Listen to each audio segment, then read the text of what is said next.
दोस्तों, एक अनुमान के मुताबिक हमारे इस सौरमंडल में 20 लाख से भी ज़्यादा छोटे और बड़े एस्ट्रॉइड्स मौजूद हैं। इनमें से ज़्यादातर एस्ट्रॉइड हमारे धरती से बेहद ही ज़्यादा दूरी पर मौजूद हैं, जिनसे हमें कोई खतरा नहीं है। पर हमारे सौरमंडल में कुछ ऐसे भी एस्ट्रॉइड्स मौजूद हैं जो कि भविष्य में हमारे धरती के बेहद ही समीप से गुजरेंगे। अगर इनमें से कोई एस्ट्रॉइड हमारे धरती से टकरा जाता है तो ये केवल कुछ ही सेकंड्स में हमारे धरती पर इंसानों और जीवन का अंत कर सकता है, जैसा कि आज से तकरीबन 6 करोड़ 50 लाख साल पहले डायनासोर्स के साथ हुआ था। ऐसे में अगर हमें इन आसमानी खतरों से हमारे धरती को बचाना है तो हमें इन एस्ट्रॉइड्स को धरती से टकराने से पहले या तो तबाह करना होगा या फिर इन एस्ट्रॉइड्स के पाथ को चेंज करना होगा ताकि ये हमारे धरती से टकराए बिना ही चले जाएं। इसी के अंतर्गत हाल ही में नासा ने एस्ट्रॉइड रीडायरेक्शन की टेक्नोलॉजी को टेस्ट करने के लिए डार्ट मिशन को लॉन्च किया है, जो कि भविष्य में डाइडमोस नामक एस्ट्रॉइड से टकराने वाला है। ऐसे में इस मिशन के बारे में पूरी जानकारी लेने के लिए इस वीडियो को अंत तक जरूर देखें। तो नमस्कार दोस्तों, आप देख रहे हैं रहस्य टीवी और चलिए शुरू करते हैं। दोस्तों, नियर अर्थ एस्ट्रॉइड्स ऐसे एस्ट्रॉइड्स होते हैं जो कि आकार में 100 मीटर से ज़्यादा बड़े होते हैं और सूर्य का चक्कर लगाते हुए हमारे धरती से 7.5 मिलियन किलोमीटर से भी ज़्यादा करीब आ जाते हैं। इन एस्ट्रॉइड्स को पोटेंशियली हजार्डस एस्ट्रॉइड्स भी कहा जाता है, जिनका हमारे धरती से टकराने का खतरा बना रहता है। आज से कई मिलियन सालों पहले इसी तरह का एक एस्ट्रॉइड हमारे धरती से टकराया था, जिसकी वजह से हमारे धरती पर अब तक का सबसे भयानक मास एक्सटिंक्शन आया था, जिसने डायनासोर्स का अंत कर दिया था। ऐसे में इससे कई गुना छोटा एस्ट्रॉइड भी अगर किसी तरह हमारे धरती से टकरा जाता है तो ये सभी तरफ भयानक तबाही मचा सकता है। वैज्ञानिकों के अनुसार ऐसे किसी एस्ट्रॉइड इम्पैक्ट से बचने के लिए हमें एक विशेष प्लैनेटरी डिफेंस का निर्माण करना होगा, जो कि पोटेंशियली हजार्डस एस्ट्रॉइड्स को ट्रैक कर उन्हें अपने ऑर्बिट से डिफ्लेक्ट कर सके ताकि वो हमारे धरती से न टकराएं। पर एस्ट्रॉइड डिफ्लेक्शन एक बेहद ही कॉम्प्लेक्स और कठिन टास्क होता है, जिसके बारे में हमारी जानकारी बेहद ही कम है। ऐसे में अगर हमें सच में किसी एस्ट्रॉइड को उसके ऑर्बिट से डिफ्लेक्ट करना है तो हमें कई तरह के एक्सपेरिमेंट मिशंस को अंजाम देना होगा ताकि हम इस तरह के किसी डिफ्लेक्शन के असल इम्पैक्ट को जानकर भविष्य की तैयारी कर सकें। और यहीं से जन्म हुआ नासा के डबल एस्ट्रॉइड रीडायरेक्शन टेस्ट यानी डार्ट का, जो कि अब तक का पहला एस्ट्रॉइड डिफ्लेक्शन मिशन है। डार्ट मिशन मुख्य रूप से अमेरिकी स्पेस एजेंसी नासा और यूरोपियन स्पेस एजेंसी ईएसए का एक जॉइंट मिशन है, जिसकी लागत करीब $330 मिलियन के करीब है। 24 नवंबर 2021 को नासा द्वारा डार्ट मिशन को लॉन्च किया जा चुका है। लॉन्च के बाद यह मिशन 65803 डाइडिमोस नाम के एक नियर अर्थ एस्ट्रॉइड की ओर अपना करीब 10 महीनों का लंबा सफर शुरू कर चुका है। डार्ट मिशन में मुख्य रूप से 2 अलग अलग स्पेसक्राफ्ट मौजूद होंगे, जिनमें पहला है करीब 640 किलो वजनी इम्पैक्टर, जो कि नासा के इवोल्यूशनरी जेनन थ्रस्टर कॉमर्शियल इंजन यानी कि नेक्स्ट आयोन थ्रस्टर से लैस होगा।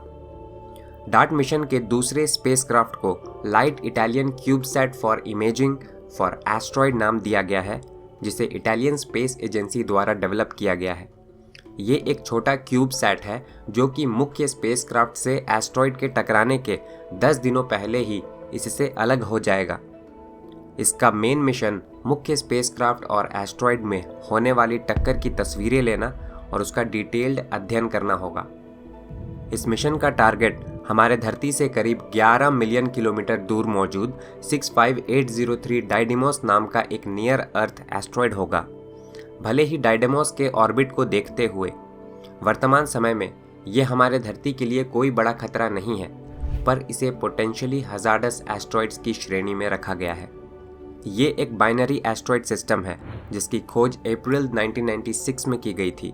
ये एस्ट्रॉइड एक इलिप्टिकल ऑर्बिट में हर 770 दिनों में सूर्य का चक्कर लगाता है, जिस दौरान ये कई बार हमारे धरती के बेहद ही पास आ जाता है। इस एस्ट्रॉइड सिस्टम में 2 अलग अलग एस्ट्रॉइड्स मौजूद हैं, जिसमें डाइडिमोस प्रमुख है, जिसका डायमीटर करीब 780 मीटर है। साथ ही इसके ऑर्बिट में एक छोटा एस्ट्रॉइड भी मौजूद है, जिसे डाइमॉर्फोस नाम दिया गया है, जिसका डायमीटर केवल 160 मीटर ही है। डार्ट मिशन का टारगेट यही छोटा एस्ट्रॉइड होगा, जो कि इसे इसके ऑर्बिट से डिफ्लेक्ट करने की कोशिश करेगा। 26 सितंबर से 1 अक्टूबर 2022 के बीच ये एस्ट्रॉयड और उसका मून हमारे धरती से करीब 11 मिलियन किलोमीटर की दूरी पर मौजूद होंगे और यहीं पर नासा का डार्ट मिशन इस डाइमॉर्फोस एस्ट्रॉयड से करीब 24,000 किलोमीटर प्रति घंटे की तेज रफ्तार से टकराएगा। वैज्ञानिकों के अनुसार इस टक्कर की वजह से इस छोटे एस्ट्रॉयड का ऑर्बिट बदल जाएगा। धरती पर मौजूद वैज्ञानिक ग्राउंड बेस्ड टेलीस्कोप्स की मदद से इसके ऑर्बिट में हुए बदलाव का एक्यूरेट अध्ययन कर सकेंगे। अगर इस एस्ट्रॉयड के ऑर्बिट में केवल कुछ इंच का भी फर्क आ जाता है तो ये इसके डायरेक्शन को इतना बदलने में काफ़ी होगा कि इस तरह के पोटेंशियली हजार्डस एस्ट्रॉयड हमारे धरती से टकराए बिना ही गुजर जाएं।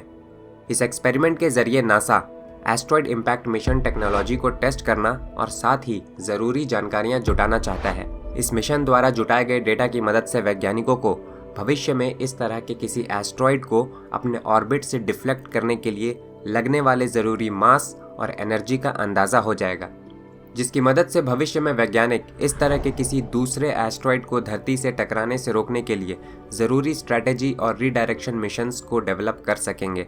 डाइमॉर्फोस जैसे किसी छोटे एस्ट्रॉयड के ऑर्बिट और स्पीड में होने वाले चेंज को आसानी से डिटेक्ट किया जा सकता है और इसी वजह से मेन एस्ट्रॉयड डाइडिमोस की जगह इसके छोटे मून डाइमॉर्फोस को इस मिशन के लिए चुना गया।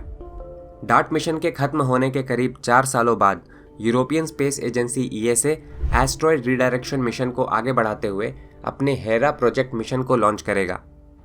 यह मिशन डाइडिमोस एस्ट्रॉयड का अध्ययन करने का काम करेगा कि इम्पैक्ट के बाद इस एस्ट्रॉयड और उसके मून के ऑर्बिट, स्ट्रक्चर और सरफेस में कितना अंतर आया है। आपको क्या लगता है भविष्य में किसी एस्ट्रॉयड के हमारे धरती से टकराने की स्थिति में हमें हमारे धरती को बचाने के लिए किस तरह की टेक्नोलॉजी या मिशनों का उपयोग कर सकते हैं? अपना जवाब हमें नीचे कमेंट कर ज़रूर बताएं। अगर आपको ये वीडियो पसंद आया तो इसे लाइक कर अपने दोस्तों के साथ शेयर ज़रूर करें। धन्यवाद।